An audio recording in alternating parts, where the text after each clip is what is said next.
Bonjour, la belle entreprise vous propose de vivre autrement au quotidien et dès maintenant grâce à Karine Niego, la créatrice de Yes We Green. Bonjour Karine. Bonjour Jérôme. Pour commencer, est-ce que vous pouvez nous présenter Yes We Green?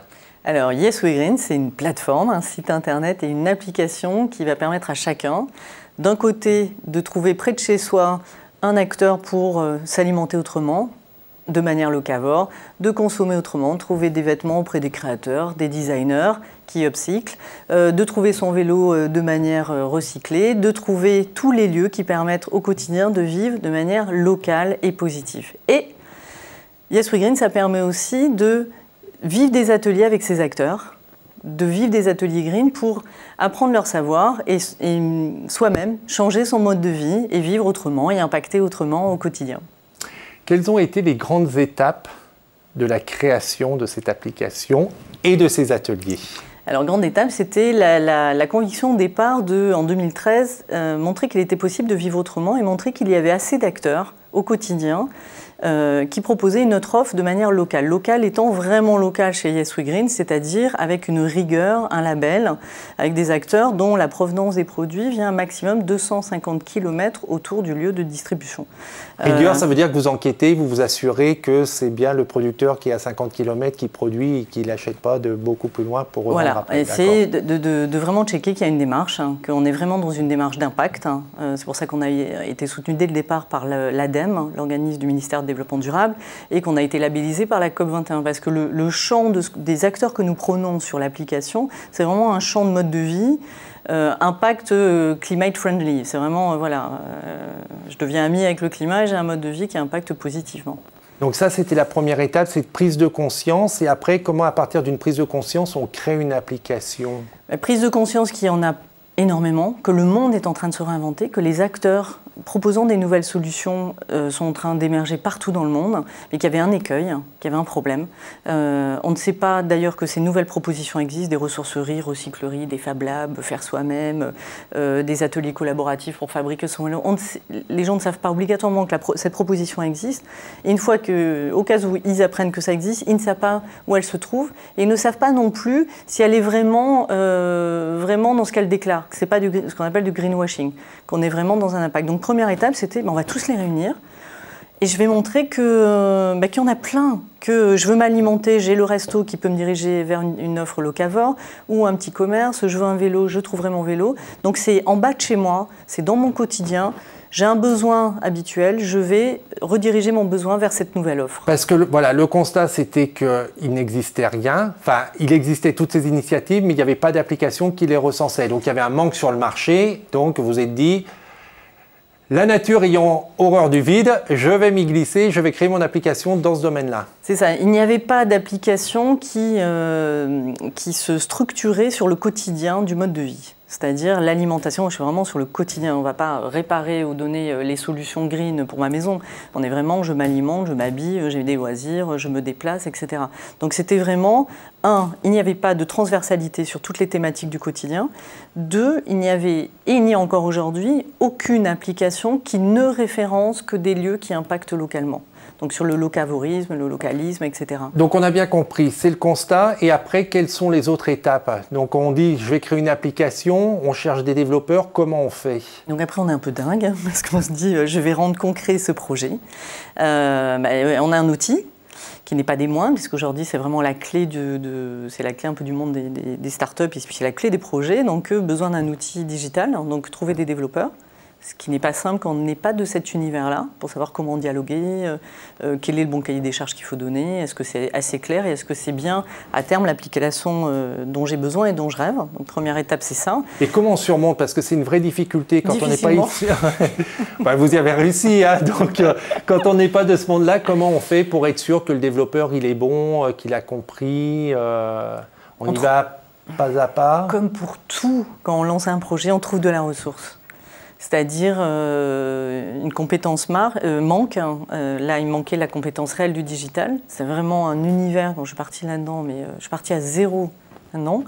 Du coup, j'ai sourcé quelqu'un qui faisait de l'UX, c'est-à-dire de l'expérience utilisateur, donc qui m'a déjà nourri dans la compréhension de comment il fallait que je formule mon projet.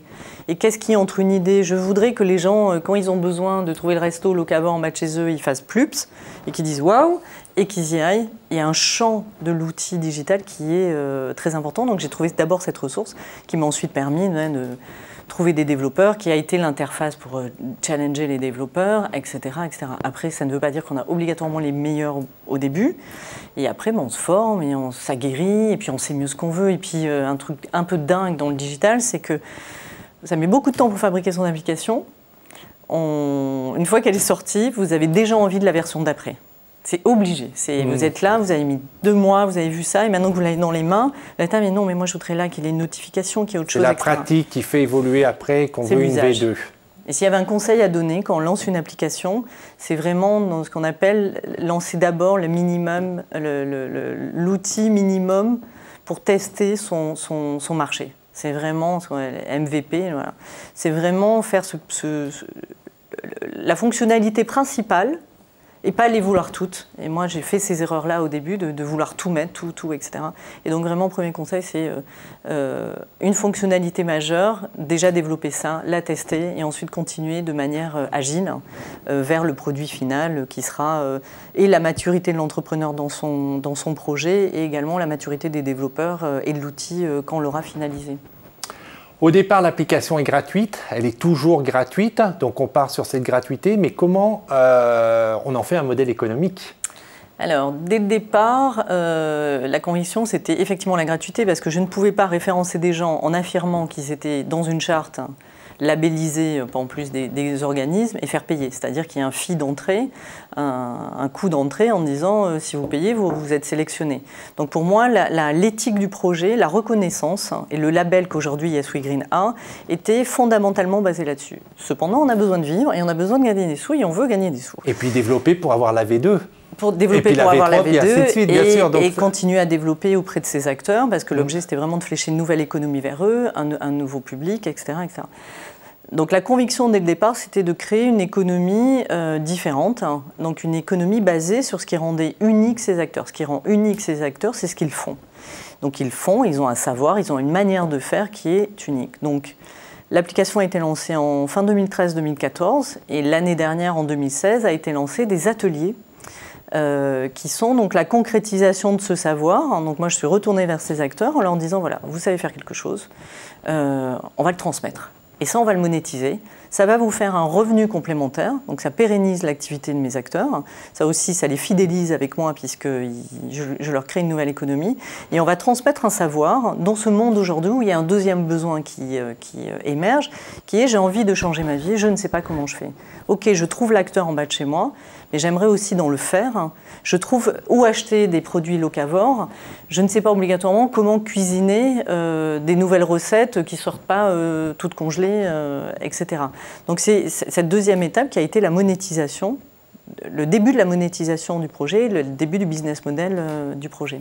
Et alors même si ce n'est pas le même service, si c'est un service complémentaire, est-ce que c'est facile de convaincre des partenaires alors qu'au départ, vous leur disiez vous êtes référencé sur mon application, c'est gratuit, et de retourner les voir en disant voilà, on va mettre en place autre chose, mais pour le coup, ce sera payant. Est-ce que c'est un discours qui est facile à développer ? Alors, ce n'est pas tout à fait payant pour eux, puisque nous, on prend une commission. Donc, à la base, majoritairement, ils n'ont pas ce service. Là, aujourd'hui, à 95%, nous co-créons les ateliers. C'est-à-dire que je reviens vers eux en disant « j'adore ça ». Exemple, le marché sur l'eau est une association qui transporte les fruits et les produits locaux en Île-de-France, qui va les chercher vers Sarcelles, etc., auprès de ses producteurs, qui arrive à Stalingrad, qui dépose, qui met ses cagettes et qui fait son marché. J'aurais dit, c'est juste génial, vous êtes les seuls à Paris, on va faire monter des gens sur ce bateau. Donc il y a un stop maintenant, le samedi à 10h, on peut monter sur le bateau de Christelle, arriver, naviguer, arriver au marché, place Stalingrad, et repartir avec son panier de légumes. Et elle a été convaincue tout de suite, parce que certes, c'est une entrée d'argent, mais c'est aussi d'autres contraintes, c'est-à-dire qu'il y a certainement une assurance à prendre parce qu'on a des passagers, c'est une autre activité, mais même si c'était différent, elle a tout de suite plongé. Oui. Et ce n'est pas un mauvais jeu de mots. Oui, les partenaires sont intéressés parce que on a vraiment cette image et on a vraiment cette éthique de développement des business de chacun, mutuelle, donc ça c'est essentiel, avec cette éthique de on est là parce que vous faites ce que vous faites. Et la manière dont vous le faites, c'est le pourquoi nous sommes en relation commerciale aujourd'hui. Donc cette envie aussi de valoriser ce qu'ils font et ce qui les rend différents, et le pourquoi ils triment, etc., parce qu'on n'est qu'avec des indépendants, on a des associations aussi, on a des collectifs.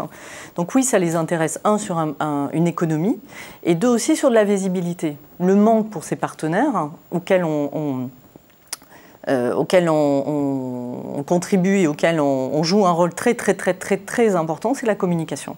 C'est-à-dire qu'on amène un fléchage de visibilité, on les met, on les fait sortir en fait. On fait de la presse, on est là, je peux parler du marché sur l'eau dont je viens de parler, et tout ceci en fait c'est des vrais leviers qui les a attirés d'emblée, qui les attirent dans le sens où on collabore et on coopère.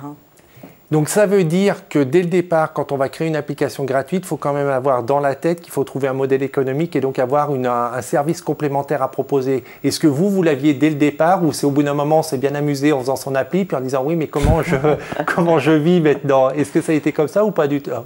Alors, est-ce qu'on s'amuse au début? Façon de parler, oui. On se fait plaisir, on se fait un peu plaisir. J'avais la conviction, dès le départ, il y avait deux choses. La première, c'était, je savais que je créais de la valeur. En rassemblant tous ces acteurs qui n'étaient pas sourcés autrement et qui étaient éparpillés partout. Et en les rassemblant sur le même outil, en faisant une cartographie, création de valeur des data. On est dans un monde de data. Sans forcément savoir comment vous alliez monétiser et commercialiser cette valeur. Exactement. J'avais la conviction au départ que effectivement, j'investissais. Donc j'ai trouvé des subventions, j'ai la BPI qui m'a suivi dès le départ, etc. La Nantes Métropole, j'ai eu un marché de R&D avec eux pour lancer la première cartographie sur leur ville parce qu'ils étaient élus capitale verte européenne. Bon, il y avait tout un contexte favorable. Et donc ça veut dire qu'il ne faut pas avoir peur quand on a l'impression qu'on va créer de la valeur, il faut y aller même si on ne sait pas encore comment on va commercialiser, c'est avec la pratique et en développant que là on trouve les business en fait. Après moi j'avais la conviction, c'était ça que je voulais faire dès le départ. Ce n'était pas mûr, ça ne pouvait pas être dès le départ où je n'avais pas les acteurs. Il y a une relation pendant 2 ans qui s'est construite avec ses partenaires qui a permis un jour que je décroche le téléphone en me disant Christelle, je veux faire ça avec toi. Et elle m'a dit oui. Elle m'a dit oui tout de suite parce que, 1, de confiance, 2, elles connaissent l'éthique de la société, etc., etc. Mais il y a beaucoup d'applis qui se lancent sur de la data, comme ça, du référencement data qui est éparpillé. Donc nous, on qualifie en fait, qu'on requalifie, qu'on valorise, qu'on upgrade vraiment. Donc ça, c'est la première étape, de ne pas avoir peur de ça. Après, il faut quand même penser à un moment qu'il faut trouver une économie de ça, parce que c'est un puits sans fond. Au début, c'est une application, on l'a fait une fois, mais après, il faut l'entretenir, il y a une maintenance. Si elle bug, il faut la faire vivre, il faut communiquer, il faut ressourcer, c'est-à-dire à chaque fois, il faut remettre au pot. L'application marchait parce qu'il y avait des nouveaux acteurs, que là, on a créé une communauté internationale. On a 2000 lieux dans le monde. Alors, il y en a beaucoup en France. La majoritairement, on est en France. Mais comme c'est collaboratif, il y en a partout. À travers le monde. Partout à travers le monde.